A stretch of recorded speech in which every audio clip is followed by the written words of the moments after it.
Hello, everyone. Welcome to eCoffee with Experts. I'm your host, Matt Fraser. And on today's show, we're going to be talking about the 3 pillars of SEO to dominate page 1 of Google with none other than Harry Sanders. Now, if you haven't not heard of Harry Sanders, you're in for a treat. He is the founder and director of Studio Hawk, an award-winning dedicated SEO agency in Australia. And when I say award-winning, they won the Best SEO Agency in the World award from SEM Rush was one of the judges included in that. So it's not a small thing. They specialize in providing quality SEO services to business. He is also the founder of the educational arm, Hawk Academy. He started Studio Hawk when he was 17 on the streets and couch surfing, and has since grown the company to a team of 22 SEO specialists in 5 years, which is no small feat, to become the largest dedicated SEO agency in Australia. And he's also expanding into London. We're not focusing on SEO. Harry is likely playing RuneScape or Dota 2, skateboarding, hiking, or attempting poorly to do all at the same time in the interest of efficiency. Harry, thank you so much for being on the show. Pleasure to have you here. Thank you, Matt. A pleasure to be on. Yeah, right on. So, Harry, for all those of us in our audience, I mean, I've read a lot about you and some of the things that you have experienced and gone through, and your whole story and all of those things. But for those who are just tuning in and watching now, who was Harry as a kid? What was it like? Who were you growing up in school? Were you like I was definitely the nerdy guy, if I'm being real. Yeah. I was the kid that hung out in the library. I used to play a lot of RuneScape as well. When I say I used to, I still love the game. It's like a little flash game on your computer. Okay. So I used to play a lot of that. And yeah, I mean, I was just really, since I was 14, I was really embedded in the world of SEO. I started my first affiliates, which is like a travel site. I really got into that. I was 14 at the time. Wow. Yeah. That's amazing. So I started a travel site with pieces of content that I'd get through other people I played online with, because it was an online game. Okay. And so I'd get other people to write content around wherever they lived, which is, all over the world. And then I'd give them in-game currency for doing that. And wow. Yeah, I built that up to a very small kind of affiliate travel brand. And that's how I really got my start in the industry. Wow. So how did you end up couch surfing, if you don't mind me asking? You were 17, sure. And I mean, I don't want to pry into your life if there's not. Yeah, that's so good. It's gonna all be edited and not even included, but it's just remarkable that you were able to. You started your agency when you were doing that, right? Like you started doing SEO services for people. Yeah. So after I sold that affiliate brand to a local kind of agency for bug raw money for like nothing. But I didn't know how much it was worth back then. And I worked there for 2.5 years while I was at school. And so I was skipping a lot of school as a kid. I was probably at school 1 to 2 days a week. And around 17. So my parents were divorced when I was, 5 or 6. And I was living with, my mum was, doing it rough. She was couch surfing at the time.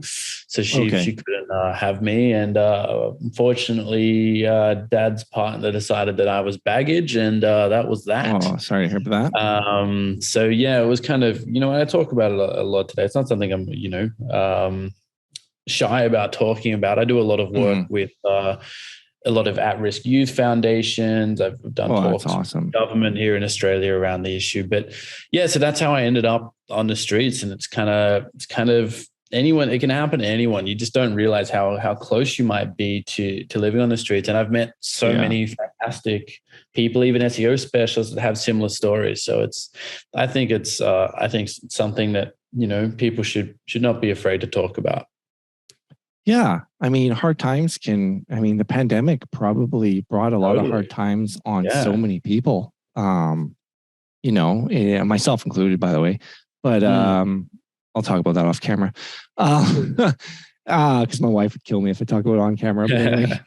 But anyway, yeah. So what motivated you to, well, obviously you're on the streets, but pretty industrious of you. Like you had a laptop computer.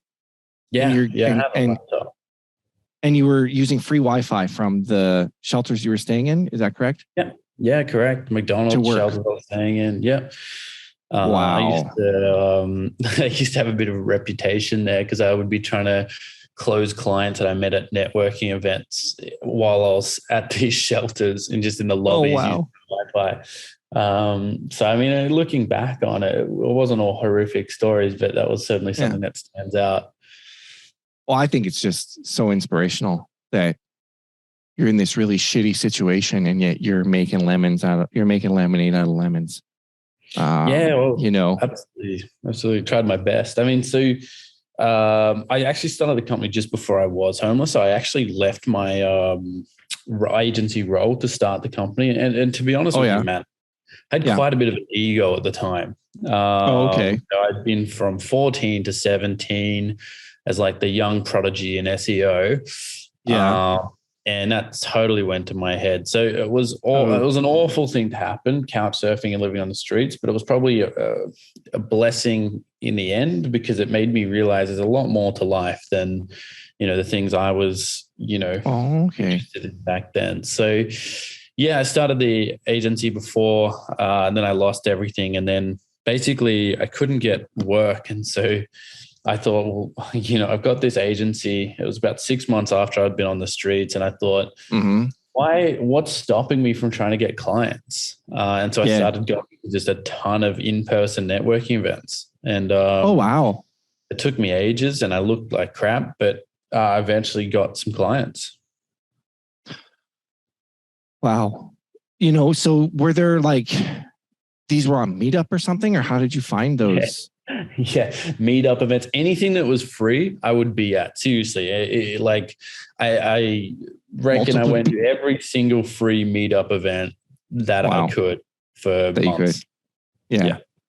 Did you jump into some BNI chapters? I mean, I'm pretty sure they have BNI. Oh yeah, jumped into BNI chapters. Yeah, they were in Australia. I used to find ways of rocking up without getting a coffee and stuff because I didn't have money to pay for a coffee. That's usually the requirement. And obviously I didn't join the chapters because that cost money, but I just jumped from place to place, sitting in the meetings. Anything I could, Matt, to get work at that stage. I was honestly the definition of desperate. Yeah. Well, hey, when did things start to change for you?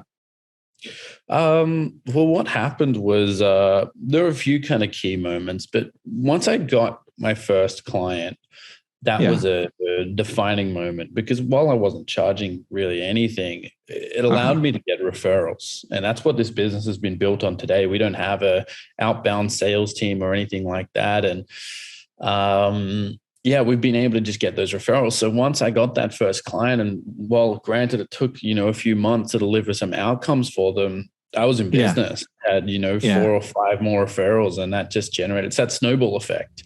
And that just generated more and more business for me, even today where, so we've grown massively, and I need to obviously update my bio. We've got about 50 SEO specialists now and a team of probably 12 in London. And that's just grown from referrals. That's just been a huge drive for that. So that's how I got those first few clients.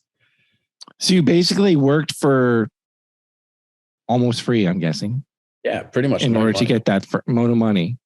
Yeah. If I could go back to myself 15, 16 years ago, I would tell myself to do that because I didn't do that. And I now wish if I looked back, I'd probably be in a different spot today if I had done that, but yet I never stopped learning about digital marketing. But so I think that's a key for people who want to get into this game, learn about digital marketing, or, number one, like you said, you started your own website to learn and do stuff. And even if it's affiliate marketing, if you make money, you make money. If you don't, but at least you're learning, right? Yeah, totally. And then don't be afraid to everybody deserves to make money, but maybe when you're first starting, the market doesn't know who you are. And you mentioned BNI. The one thing I learned from BNI was you need visibility, credibility, and profitability. And if you're not visible, you can't really justify charging any money or a lot of money because you have no credibility in order to be profitable, to have profitability. So, it's pretty neat that you did that. And then the biggest thing about BNI is, of course, you mentioned your business is so generated by referrals. And when you prove to people that you know what you're doing, proof is in the pudding, then, it's what happens is what happens with you. How are you able, Harry, like, this is what I find so interesting and challenging about a marketing agency. And I would love for you to enlighten me, because maybe I'm ignorant and I'm out to lunch because I don't have 50 people working for me in different countries. But the thing I always found challenging about trying to scale an agency, like, for instance, I told you off camera what I did for the car dealership. Harry, I had no idea how to clone myself. And I now know how I would do it now. I would have recorded everything I did in a ClickUp or a project management software platform, and recorded what I did in 15-minute increments, and created my own list of SOPs of what I was doing in order to make things happen in the various different digital marketing things that I was doing, strategies and, channels or whatever you want to call it. So my question, like, it's, how do you figure out how to do that with your business, or how have you been able to figure that out?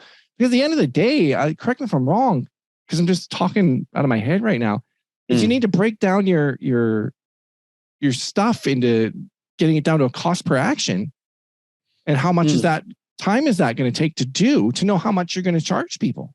And I think that's one of the hardest things about doing what we do, because especially SEO, because as correct me if I'm wrong again, because I'm going to concede that you know way more about SEO than I do, but like, every website's different, because you look at the competition and you're like, well, they have this amount of links and this amount, and this is how far behind you are, and this is how much it's going to cost to do that. But to know, again, how long is going to take for you to do all that is based upon experience. And it's like, it's not saying, like, how the hell do you figure out what your cost per action is for SEO and turn it into what you've turned it into? It's bloody brilliant. So I'd like to hear anything you have to share. Well, for me, I didn't know anything about business. I was very good at SEO, but I didn't know much about business at all. And for me, I met a fantastic mentor of mine that I still work with, Graham, who I met 6 years ago, just when I was starting the business, and I was still couch surfing. And he taught me everything that I know today about business. And so SEO is no different than any other business. He ran a manufacturing company. If you're familiar with Lindt chocolate or Cadbury and those kind of brands. Oh, absolutely. I am. Yeah. He brought Lindt chocolate into Australia. So he was a CEO of massive organizations. And manufacturing and SEO actually have a lot in common.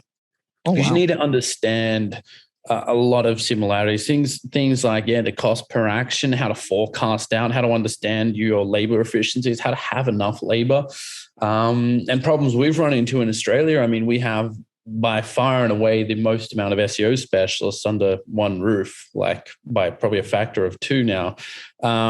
So it's, how do we source enough talent to keep up with the demand that we have as an agency? So we've hired people internally, full-time learning and development people, and we hire people from universities who do L&D programs to build programs internally on how we train this new era of people. And it's documenting everything, systemizing it, and not just coming from me, but constant iteration in the campaigns that we do. I think for us, the scaling has been actually not too bad because of honestly, the dogged simplicity of what we do. We just do SEO. So we do the line there. We don't offer paid. We don't offer websites. We don't offer, I could do a whole list of things we don't offer. So for us, everyone is an SEO specialist. Everyone in the entire agency is trained in SEO, including the 2 admin staff we have. Everyone is an SEO specialist. So that just makes it much more compelling when we're delivering outcomes and focus. When your administrative people are even trained in SEO. So that's the power of focus, man. Like, totally. That is the power of focus, like a magnifying glass, and the power. I can't remember what the analogy is, but some analogy between something and a magnifying glass. When you take the magnifying glass and focus it, it will burn, grass and so on and so forth. So so number one secret to your success, well, the things that have contributed to your success. You got an awesome mentor. Sounds like really phenomenal mentor. Absolutely. And learning about business, the business side of things. And that's the thing. It's one thing to be an SEO technician and practitioner, another thing to know the business side of it. So having a mentor and then also only focusing on one aspect, one discipline is the word I was looking for. Yeah. One discipline of SEO, and that's it. Yeah. And I don't believe that anyone really does anything successful alone. I think that you have to have other people. And I'm very skeptical of anyone that says they're entirely self-made or whatever like that. I think it's a rubbish concept, a rubbish term. I literally came from nothing, but I can attribute so much of my success to two people, one of them being Graham and another being a therapist and a support worker that helped me with all the mental issues I had when I was on the streets. Without those people, how can I claim that success? So I don't know. It's kind of like we look at last click attribution modeling when it comes to SEO, but actually it's a shared conversion modeling, assisted conversions that just like in life that we really should do. Yeah. Oh, that's amazing, man. That's such amazing truth you just shared there. So you learned about SEO, and what did you like about SEO so much? Oh, I love as soon as I not loved, but you obviously love it to this day. I do as well. I love. So what is it that just for me, as soon as I touched SEO, and remember, I was 13, 14 at the time I started getting into it. For me, all my life, I'd been doing school, and I wasn't bad at school, but I found it very boring. You'd solve math problems for no reason. You would write English essays that would only go to the teacher to be marked, and nothing you ever did had any real world practicality. And so you're just living in a little bubble. Yeah. Yep. And so for me, it was my first opportunity when I did SEO to have a real world impact. And not only that, I loved it because it was a perfect mix of logic. You can mathematically measure and understand, and creativity. You can come up with whatever wacky ass stuff you want and be as creative as possible in how you acquire links, what kind of on-site strategies you have, what kind of content you deliver. The sky was the limit. So that's what made me love, and what makes me still 10 years later love SEO today. Yeah.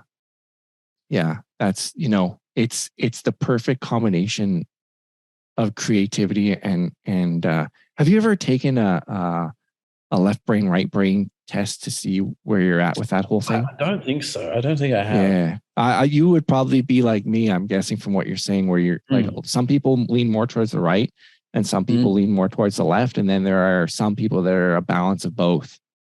And I took this because I have a diploma in web design. And in order to be a good web designer, you have to literally, some people go the direction of coding where they forget about to hell with design part of it. Like they just want to do the coding and the back-end developer and the CSS and HTML, and they'll mark up the mock-up and turn it into a website. And then there's the people who are just design, and they're all right brain, and that's what their strength is. And then, like I said, there's people who are balanced.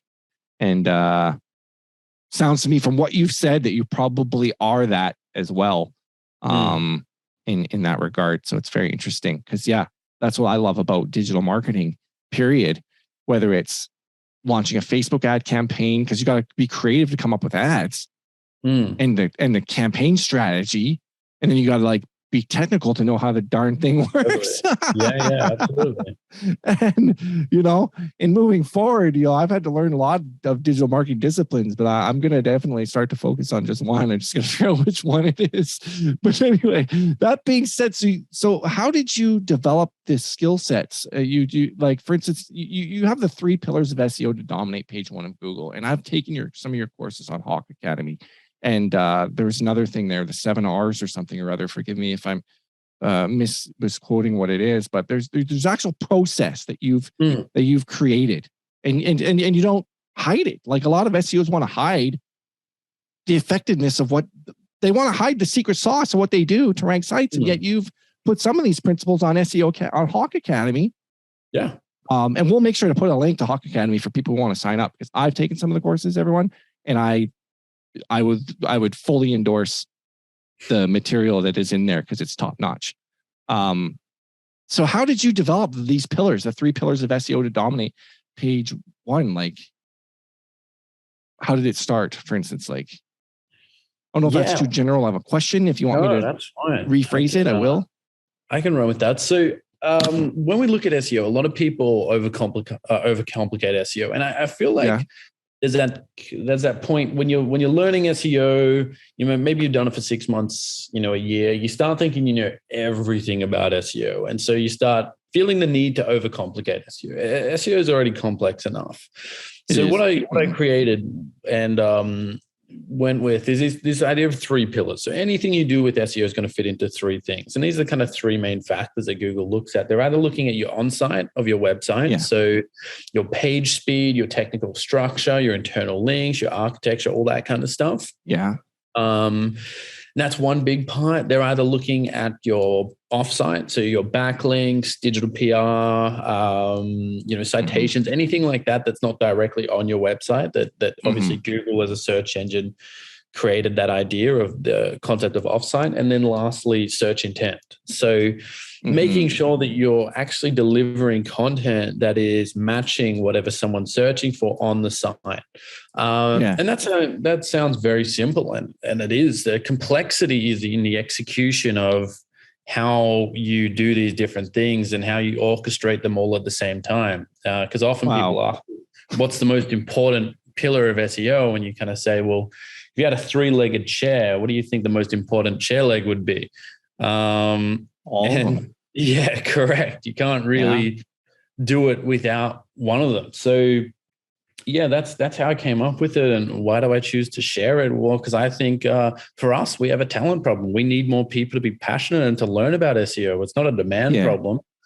So if we have more people that are passionate and understand SEO and stop seeing SEO as this magic kind of formula where it isn't, that's going to be good for the entire industry. Yeah, that's awesome. That's awesome. So each one of those pillars we could have an hour discussion, if not longer, on each and every. I know we could. We could talk about on-page SEO for an hour. But in your business, do you facilitate each and every one of your SEO specialists? Because let's be frank, there's so much to know. Do you segment the talent to, okay, you're going to learn about on-page, you're going to learn about off-page, and you're going to learn about keyword research and search intent within your business? Is there certain segmentation of your staff that have those different skill sets to do those things? Yes. I love talking about this stuff. So every SEO specialist is expected to know like a general concept of everything, because you're an SEO specialist. Every campaign is going to need to know a little bit about backlinks, search intent, content, or like on-site. However, we have a concept of specialization. So once you become a senior, you've got, you've been doing SEO for quite some time, and you're a senior SEO specialist, you're expected to really dive deep into one of those pillars and disciplines and own that. So we have people that are experts in each of those fields. And that's one thing that being a larger, SEO outfit allows us to do, because rather than having a team of 2 or 3 SEO specialists like most agencies, a team of 50 of them. 50. More. And so that allows us certain efficiencies and labor efficiencies by allowing them people to then specialize even further.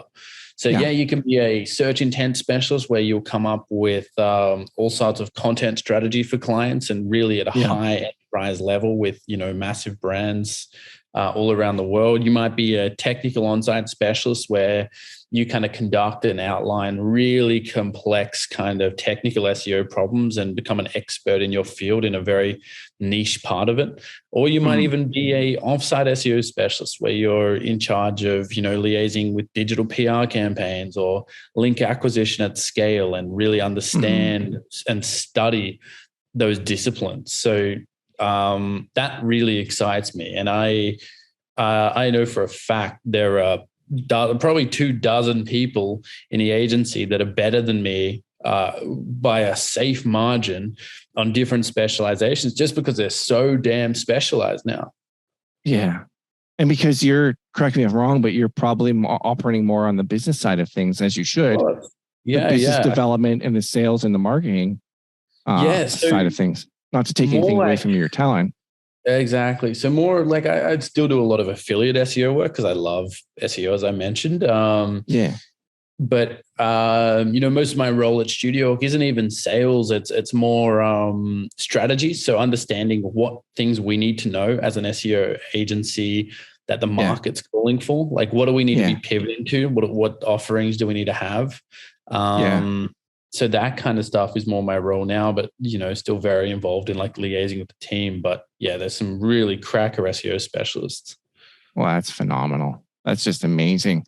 Yeah. So everybody gets a general knowledge and training on the 3 pillars, but then they just dive deep into whatever it is that excites them or that they want to specialize in. I'm assuming you give them the freedom to choose.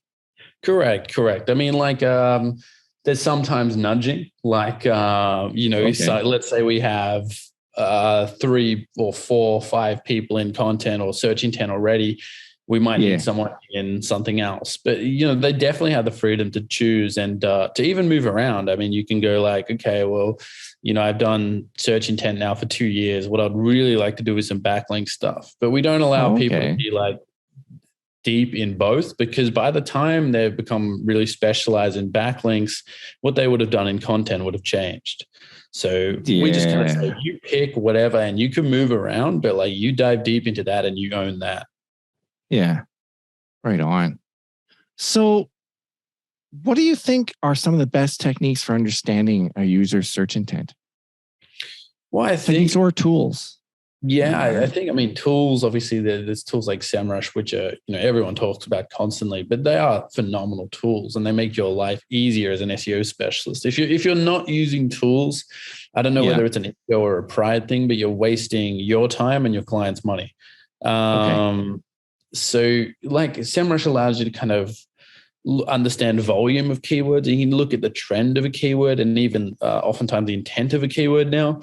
And that allows you to really drill down into what you should be focused on. Of course, there's 0-click keywords and intents like that, but that's just really understanding a client. And even so, sometimes we go as far as talking to clients, customers, to understand what they might be searching for or doing to comprise that strategy.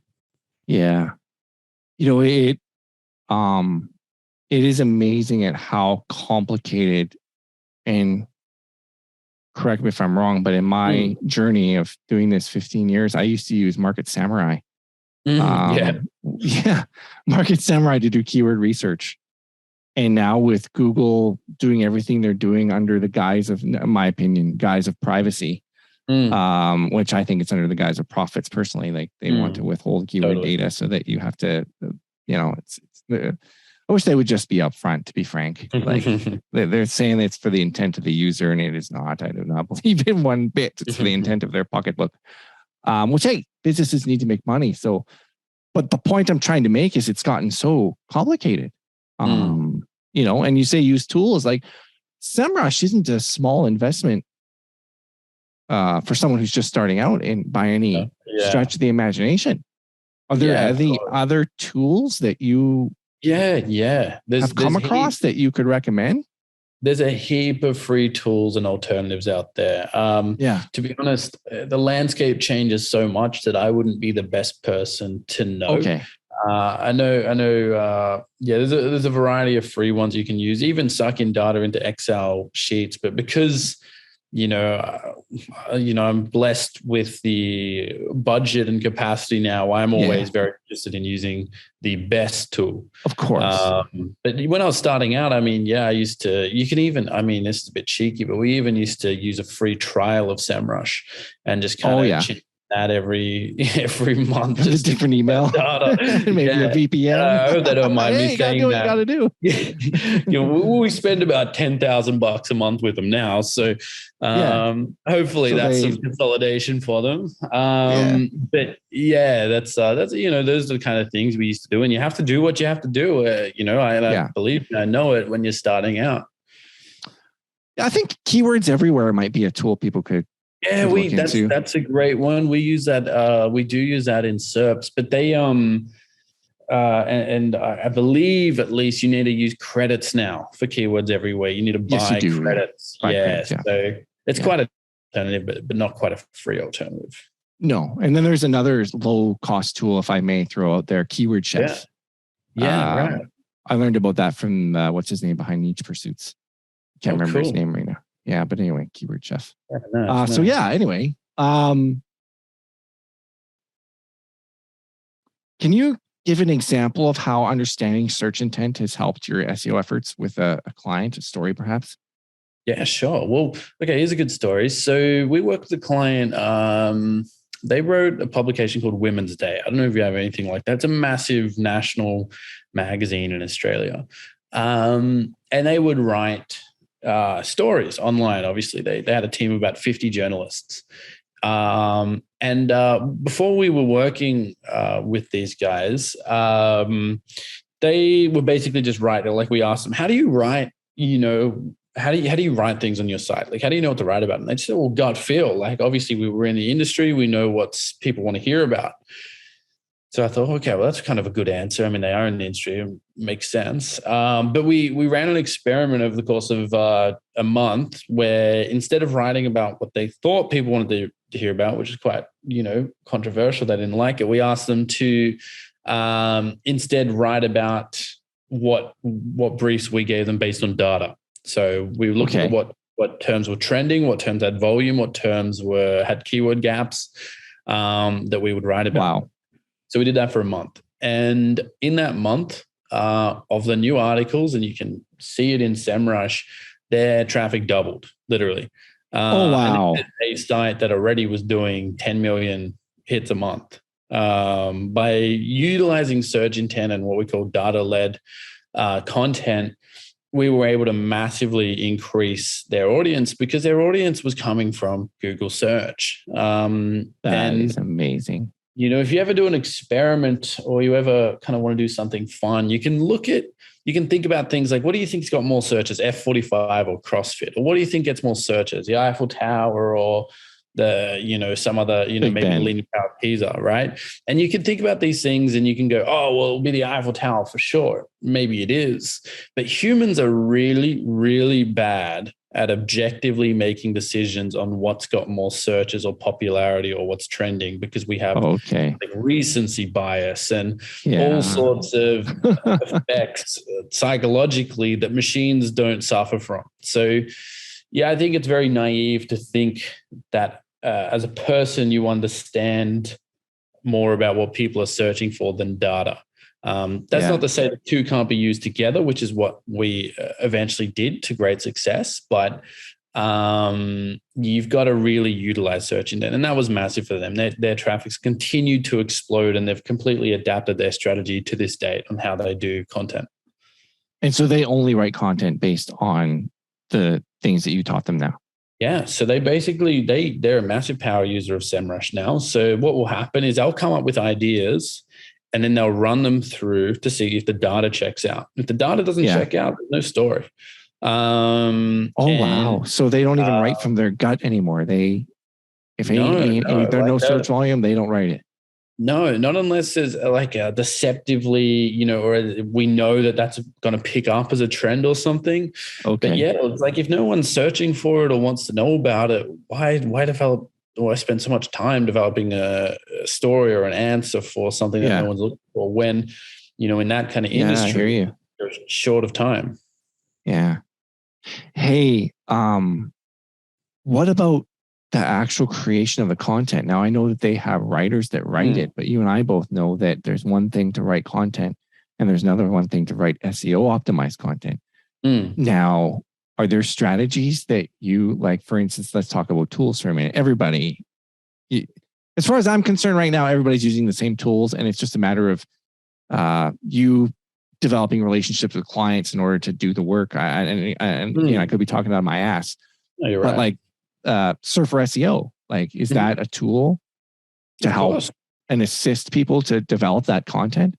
Yeah, and it's a fantastic tool. And like I said earlier, those tools are really useful for you to develop all that content. I think that if you can come up with a good data-driven SEO strategy for your content, utilize tools, and just understand that no tool is perfect, then you're going to be great. The only thing I'd add on top of that is if you're able to find writers with expertise in a given area, like if you're writing for a finance blog, if you're hiring freelancers that are certified to give financial advice, and then you get them to write something and then you get another editor. Yes, it's more expensive, but we live in this era of quality content. It's kind of like backlinks back in the day. Remember when Rand Fishkin, and you'd probably remember this, Matt, when Rand Fishkin came out and said, low quality backlinks are dead. It's content's the future now. It's kind of a similar thing. Low quality content is dying because of the invention of Jarvis and AI driven copy, which is there's nothing inherently wrong with, but it is recycled and it's a low quality of content. The content that will rank is high quality content written by experts. And you know, if you're interested in that concept, you can look at things like Google EAT, but you can hire a freelancer that might be an accountant to write, and they might be a certified accountant to write it. You can hire an editor, or you can edit it yourself and then publish it. And it's going to have a lot more authority and weight than some of the low quality regurgitated content out there. Yeah. Do you think that tools like, so Surfer can obviously assist expert level writers to write SEO optimized content. Do you think that tools like you mentioned Jarvis, which is now Jasper because they got sued by Marvel? Oh, gotcha. Okay, fair enough. Do you think those tools can also assist an expert level writer to input expert level stuff? Because you got to input stuff into Jasper in order to get output stuff. Get into that. Yeah. I think so. I think that it can, I think it helps with a lot. And, we use it more for our link acquisition rather than our data-driven content strategy. I'm a big fan of data-driven content. You can get a higher caliber with good writers. You can get a higher caliber of writing. Otherwise, you can definitely use it. And we do use it for our link building efforts just because we have to generate, or we have to produce such a high level of high volume of content. But yeah, I would say you could use it to get over writer's block. Like if you're really stuck on something and you tuck in some stuff and it gives you some insights. But if you're a writer that's using, Jasper, Jarvis to generate, 60, 80% of your content, then I would say that there's going to be writers out there that could generate better content and will thus rank higher. Yeah. What about, so all these things are running on GPT-3 right now. Yeah. And I've heard that GPT-4 is going to be actually write sales copy, like copywriter style sales copy quality, which is even direct response. I'm talking copywriting. Yeah. Which takes a lot of. So I'm just wondering if, that's a whole topic in itself. I think GPT-4 is kind of changed the game even more. I was talking about somebody about that the other day. It's unreal, man. So yeah, in regards to, getting expert level writers, obviously. And I think with Jasper, it's like garbage in, garbage out. If you put shit in, you're going to get shit out from a content, at least from my experience. And limited experience. So, but yeah, it's amazing. I think that in some ways, I think you said this, and correct if I'm wrong, that those tools are actually, I personally think in some ways they're going to make the internet better because they help with writer's block. They help you to formulate an outline. You can create stuff and then improve upon it if you so desire in order to create that content and to be like a helpmate, a ghostwriter, if you will. Yeah, sure. If I may, an assistant sort of deal.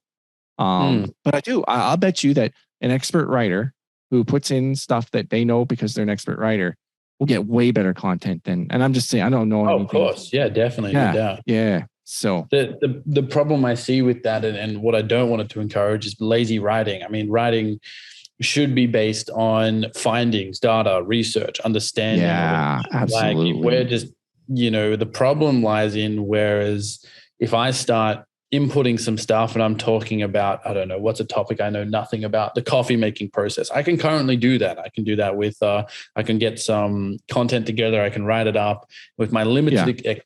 I can use tools like Jasper to then generate the rest for me.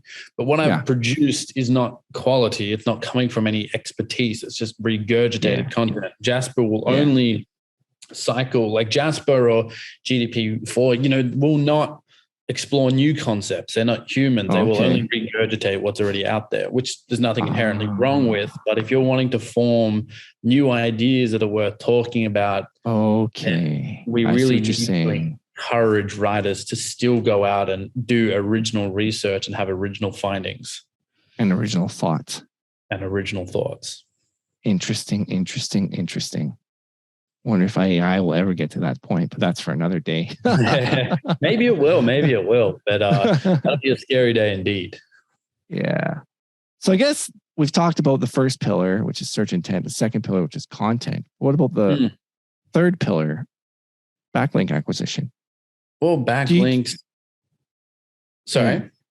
So I guess, there are certain people that subscribe to the philosophy that you should do what Google says and do not try to get links yourself. Do not try to get links. Do not try to get promotion of links or purchase links, the whole sponsored tag thing and how many people are actually adding that tag or not. And the big bad Google can come after you.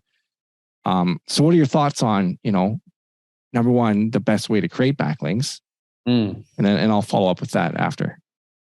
Sure. Look, Google are going to say what Google wants, what they want you to hear. And they don't want people to build deceptively spammy links. And to be honest, it's not a good idea. The best way to build links nowadays is still very much what people have been doing and starting to get publicly talked about a bit more.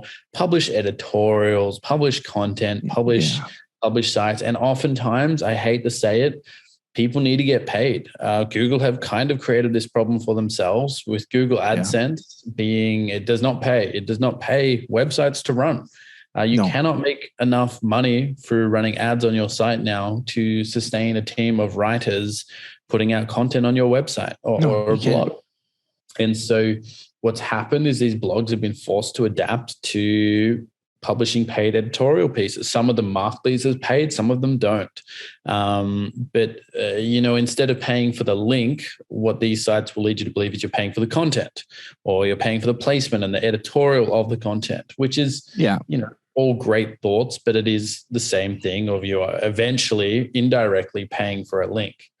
But I mean, as much as Google doesn't want you to go out and acquire links, Canva is an incredible story of they bought properties and they bought websites to get links, and they still, Canva, Australian company. Yeah, I know who they are. They're probably one of the world's biggest SEO success stories. Oh, wow. I did not know this. Very clever when it comes to SEO. They would literally buy out brands and websites that would not make any money, but had really good presence and backlinks and acquire them. And now if you look at their SEMrush or their traffic growth, you'll be like, damn. But yeah, so they've done that. And every brand that's ever successful has done in some way tried to acquire links, whether it's just publishing good content. That is a strategy that people use to get links. So it's not as nefarious as I think people make it out to be. I think Google just doesn't want people spamming the web or creating a distrust of Google, because it's in nobody's best interest for people to distrust Google. I agree with you. And they don't want people publicly to talk about manipulating or deceiving Google. Which I totally understand, because it creates mistrust. But if you're genuinely building quality links from niche relevant websites with high traffic, I don't think Google really cares how you get the links, as long as they're real and they're quality sites, Yeah.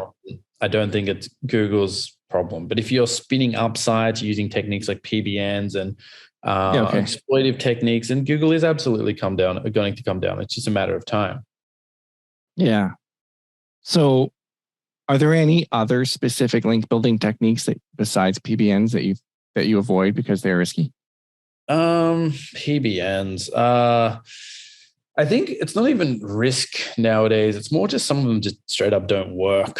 I did a study recently. We did a massive study. I think we're publishing this study soonish on a variety of link building techniques, including skyscraper, moving man, digital PR, press call out, all these different techniques. And we did this for about a month across 400 clients of a spend of about 400,000 Australian or 300,000 US dollars.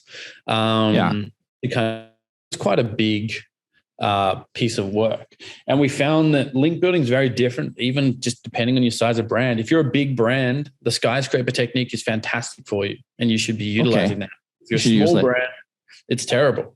It's terrible. Moving man in general as a technique is pretty much done to death and nobody's interested in linking to you for that anymore. Press callouts are a fantastic technique if you're a small business. However, they don't scale at all.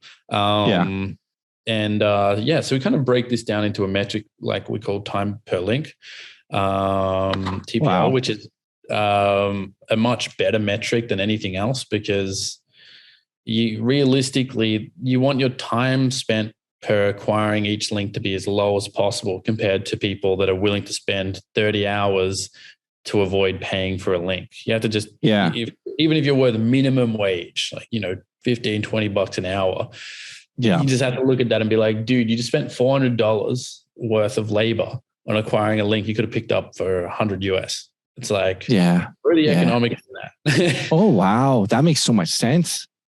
Yeah. So, we do a lot of that kind of stuff. The one technique I would say that's really, really cool and what the UK is doing a lot of and the US has started to do bits of is digital PR, DPR, which I think is a phenomenal technique if you can do it right. The drawback being it's quite expensive to do and run a campaign.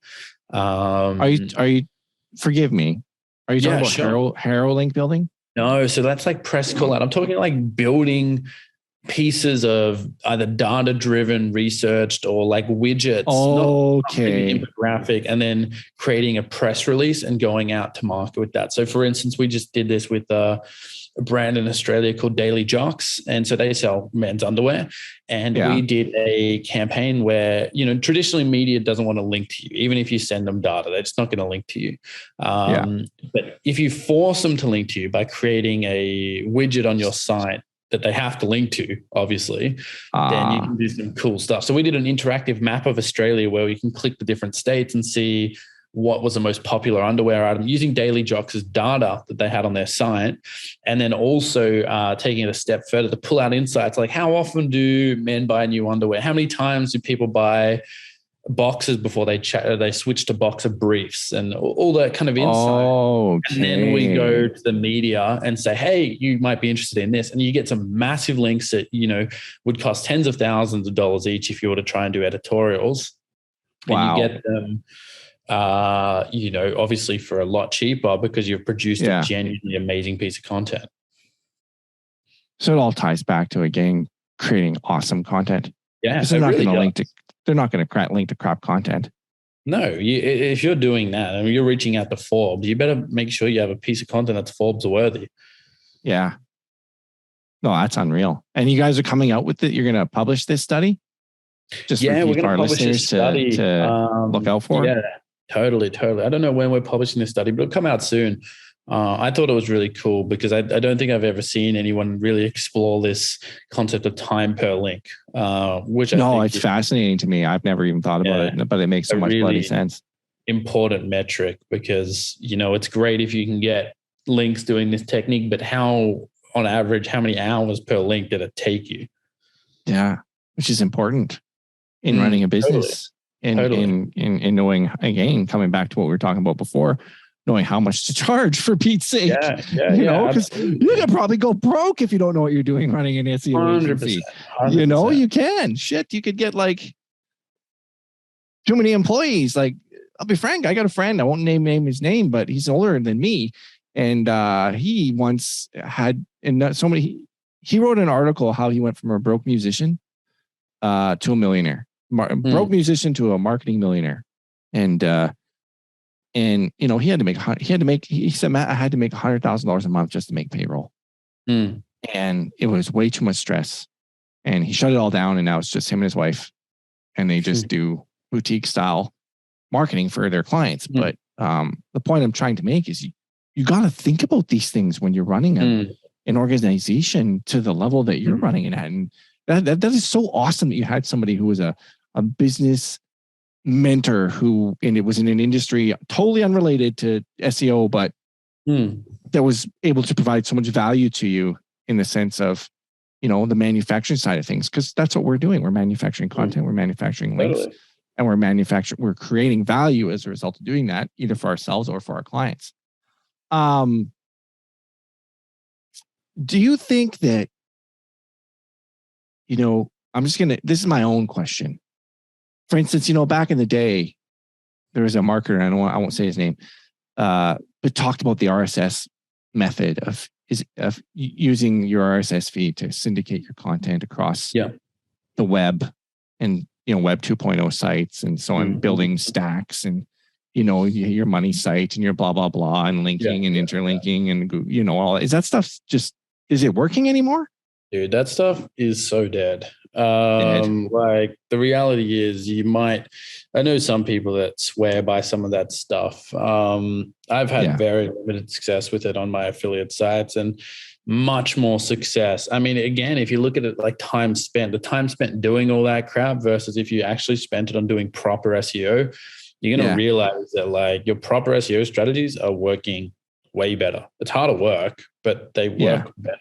So the time per link, the value of it. I would say that whole Web 2.0 stuff is pretty much done. Like the RSS feed propagation, all that kind of automatic stuff. It's just spammy. If you're sitting there and looking at whatever technique you're doing and thinking, is this a legitimately better experience for the web? Like, is this going to be better for the internet? And the answer is no.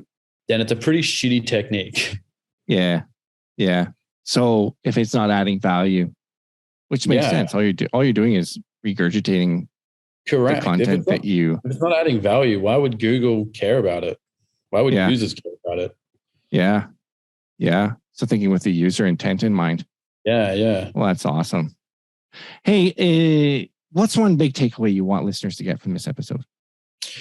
One big takeaway I want people to get, I want people to understand that SEO is fundamentally changing as an industry. It's maturing a lot. We need to start thinking about things differently than we have. We need to start thinking less short-term wins and techniques and tactics, more long-term strategies. How do we position a brand to be an authority in a space? How do we support that through content, through strong crawlability of a site, through strong, link partnerships? How do we actually make brands great? And if you look at all the most successful brands, that's because they have thought of strategy rather than tactics.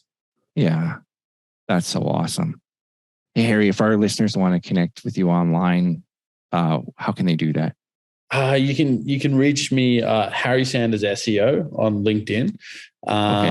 Same on Twitter as well. They're probably the best ways to get in touch with me. Harry Sanders SEO on Twitter and LinkedIn. SEO, exactly. I've only just started getting on Twitter, so grant me some patience and lenience. I'm still figuring it all out. They're the best way.